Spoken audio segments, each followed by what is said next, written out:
Hello everyone, Mr. Lipchick here, and our topic for discussion today is modern forms of government. There are many forms of modern governments with varying degrees of freedom and participation. Democracies focus on individual rights. Republics offer representation in government through elected officials. And totalitarian government is rule by force with or without the consent of the governed.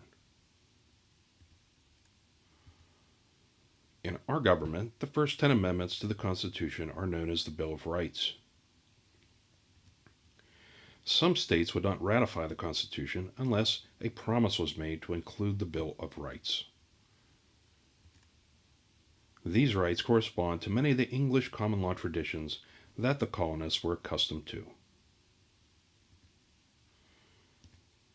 The Bill of Rights, or the first 10 amendments, include the First Amendment, which is freedom of religion, speech, the press, and to peacefully protest and petition the government.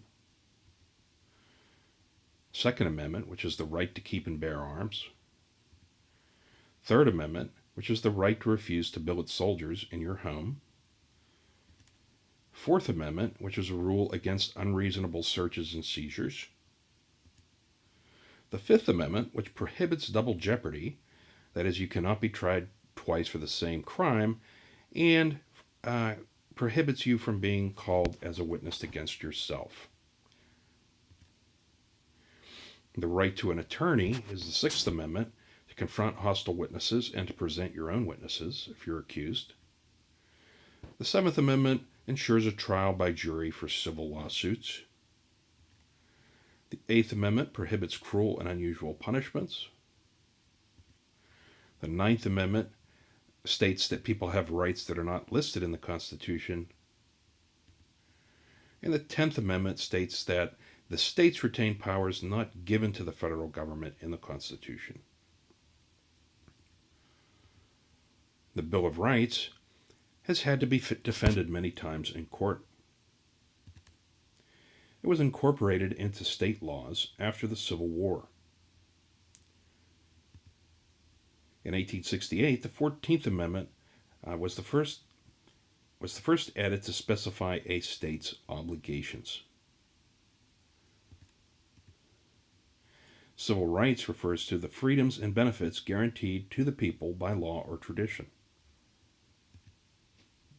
It refers to guaranteed fair and equal treatment for all regardless of race, religion, ethnicity, age, sexual orientation, disability, or personal beliefs. It is often used interchangeably with the term human rights and is the cornerstone of a free society. There are three schools of thought influencing civil rights. The 17th century philosophers' ideals that all humans are created equal with certain natural rights. The idea that rights and liberties come from the power of the state, and that to have them one must accept the state's rule. And the thoughts of John Stuart Mill, who held that freedom was utilitarian or beneficial for both society and individuals. That concludes our discussion of part one of modern governments. Thank you for attending, and I look forward to seeing you in the live lesson. Have a great day.